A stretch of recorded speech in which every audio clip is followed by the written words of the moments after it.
Hello! Welcome back to London, my friends! Hey guys, my name is David Prater.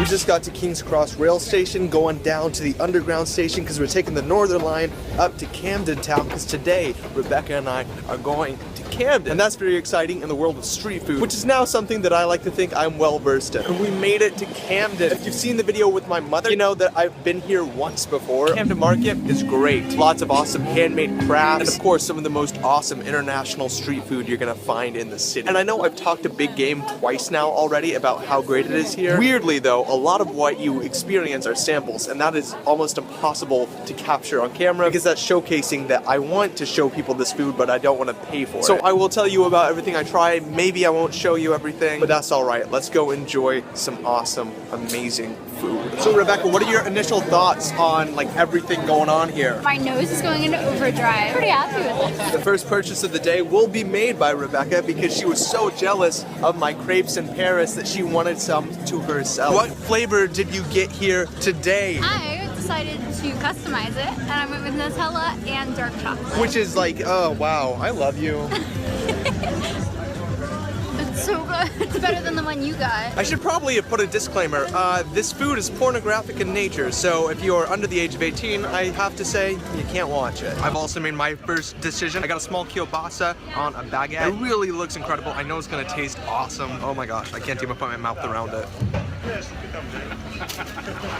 Kielbasa is Polish. That's awesome. That's cool. I've also tried falafel now, and that tasted really good as well, which I did not expect. I didn't know, actually. Falafel's cool too. And believe it or not, all of that food, all of those samples, all the delicious plates that we've had so far only came from this area right here. This is like the international street food area, right? Over here is going to be more like American pulled pork, some French stuff, some Italian stuff. But then on the other side of this wall, we have a lot more of the street food that you would be more likely to find in London, like fish and chips. And then if you're a fan of Asian food, that's where you get your fix. Some really good Chinese, some Vietnamese, some Thai. You can like try a bunch of different foods that you don't know if you're gonna like or not. Try them for cheap or for free if it's a sample, and then be able to build from there. I want to know what flavors I like so that I know what to buy in a supermarket so that I can make it myself. It's kind of a cold day today, so we went with some awesome Vietnamese chicken noodle soup, garnished with cilantro or coriander, wherever you live. It has egg noodles, it has chicken, some onions, some chives, and to add to the texture a little bit, we have some bean sprouts in there too. Let's see how it is. That's a plus. Thank you, Vietnam. And ever since I was here the first time a few months ago, I have been craving some good barbecue because I miss it from home and I see some people that do it really well here. Let's go find it. And I'm pretty happy with my purchase decision. I went with an awesome pulled pork, some good old classic Jack Daniel's barbecue sauce on top. And I know what you're thinking, David, you're in England, you should be eating the foods you tried frozen for real. I'll get to that, but right now, this is what I need. And even as satisfying as that was, the samples keep coming. One of the most authentic samples that I tried today was from an Italian street food vendor. And he had a black truffle tortellini going on, and it tastes exactly like the one that we had in Florence in the ravioli. I'm pretty full, actually, but I know that my mouth needs something sweet, so I'm gonna go try to find some kind of a dessert. And I was on the fence between a regular stuffed churro or something amazing, and I went with something amazing. I got a crepe stuffed with Nutella, banana, strawberry, and crushed up Oreo, and I don't know how I'm gonna put this whole thing inside of me, but I will. Whoa, it's crispy. It's like it's falling apart on me. That may be one of the most delicious things I've put in my mouth on this channel, I'm not gonna lie. And I put a whole lot of things in my mouth on this channel. It's so crispy on the outside of this thing, actually. It acts like a waffle cone on the outside of like an ice cream or something. But then the inside is so soft, so gooey. And we're almost to the end. This is a sad day, guys, but also an awesome one because I've had this thing. What is it they say? Better to have loved and lost than to never have loved at all? After tasting this, I can agree. Goodbye, dear friend. Tell them how you're feeling right now. My expectations were fulfilled. I'm happy. And I think that's all the food I'm gonna eat today. I will see you tomorrow here at Borough Market. So our first stop, I got this awesome open rock oyster. I threw some Tabasco sauce on there and some vinaigrette. And I took it back like a champ, and let me tell you, that was some good material. Oh my God, that's so great. Bottoms up. Wow. Yeah, how is it? A little bit too much lemon. Okay. So I'm puckering up. Good. What a great start. Classic donut that bread ahead was voted the world's best donut by New York Times. There's a density to this, right? So we have to enjoy it.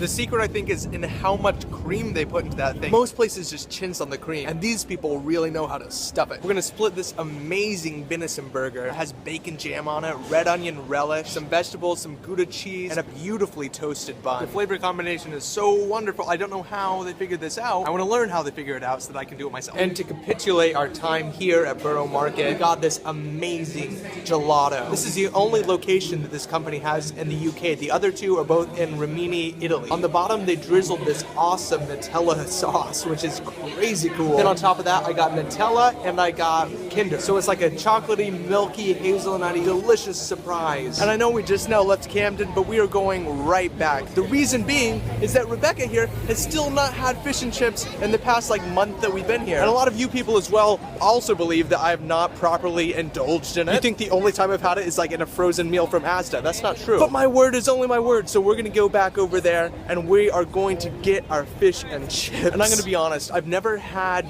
fish and chips anywhere that hasn't tasted like every other kind of fish and chips, because I think it's one of those dishes that's kind of universal. I've always maintained that regardless of where you get it, it's not gonna be too bad. It's gonna be some good beer battered fried cod with a side of french fries. That's what the dish is gonna be. However, I've done a lot of research, I've done a lot of reading, and I found that this establishment that I'm standing in front of right now, they actually have some of the best fish and chips in the city. So without further ado, let's go in there to Poppy's Fish and Chips. I'm looking at the menu here and it's pretty extensive. This is an incredibly vast menu you can choose from. Even the traditional fish and chips, you can go with cod or with haddock. We're gonna stick with the cod today. We're splitting a regular plate because that's all we need inside of us right now, especially if we're actually going to Camden Market later. And man, that was good. That was really good. I want to take a second to pinpoint some of the notable differences between this fish and chips and any of the others that I've had in my life. Compared to the frozen dish, obviously superior, I'd say. The first and probably biggest difference is the fact that the breading actually stays on to their fish. It's crazy cool. Usually you'll have just a big piece of flaky breading and it'll just come right off, and then you have a big piece of soggy fish underneath. But this, even though it was super flaky, incredible,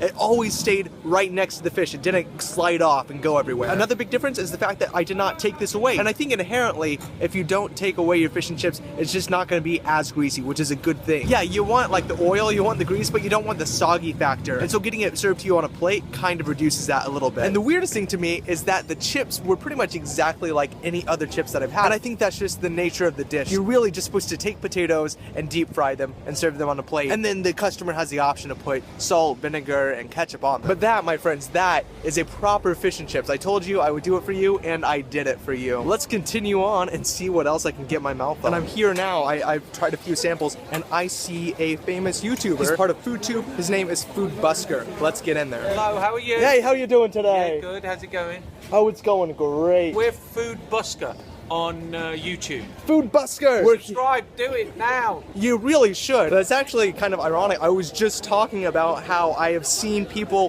from FoodTube come to Camden Market and set up a stall, and they're doing cool things. And I was like, oh, what if I got to see that at some time? And now we have had that on this channel. This is an exciting day for all of us. I've been watching him prepare for way too long right now. It's so cool to me though. I would love to be in his position at some point in the future. That would be awesome. And if you're ever wondering, wait, is the food that they prepare on YouTube or TV ever actually good? One, he's producing this fresh. This is being cooked in front of me right now. And two, I'm smelling it and it's so fragrant. This tuna he's got going is impeccable. And I really want to try it because I'm in Camden and life is about samples. I'm waiting here through the whole shooting. Who are you? I'm David. David?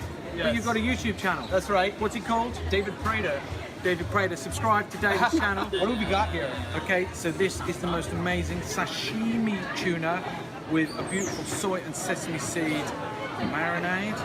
Let's see, just closed his eyes, it's that tasty. Wow, I was smelling it over there. It's so fragrant, so aromatic. Now, how much for that whole bowl of food? Oh, I'd say a solid 25 quid. Definitely subscribe to David's channel. Thank you so much. And in an attempt to relive Naples, we found the smallest brick oven in the world. That's not true. Don't quote me on that one. And we're going to split a margarita pizza with some buffalo mozzarella. That was something that I wanted to try when I was in Italy that I never got around to. So I'm doing it late, but I'm doing it right. Second best pizza I've ever had in my whole life.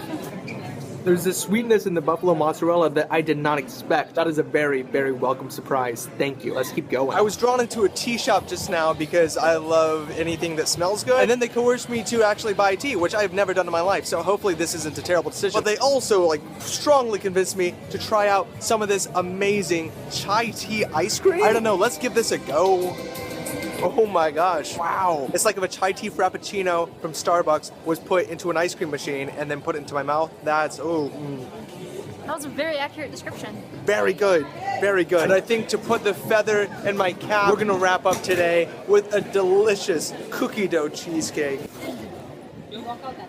The words too rich have never been in my vocabulary. It's not gonna start today, but it is very, very close. And as amazingly rich as that was, it didn't even compare to what came next because I lied to you a second ago when I said I was done eating. We decided to split an extraordinary cup of Chin Chin Labs hot chocolate with some homemade marshmallow fluff on top, and then they topped it off with a blowtorch. And that, I will say, that was too rich. We finished it, but like our stomachs are gonna die soon. That said, again, an extremely satisfying experience, day 2 here at Camden Market. And guys, that's also going to wrap up my entire experience in London. We've eaten a lot of food today. Let me know in the comments section down below, what is your favorite street food? Is there any cuisine that you didn't know you liked until you had their street food? Then you're like, yeah, I'm doing this from now on. Of course, I hope you enjoyed this video. If you did, as per usual, leave a comment, let me know, and hit the thumbs up button. It goes a long way. Don't forget to go hit up Food Busker, show him some love if you like what he's doing, subscribe to the channel, and let him know that I sent you there. It really should be the other way around, but I want to feel like I have that kind of power. And with all of that,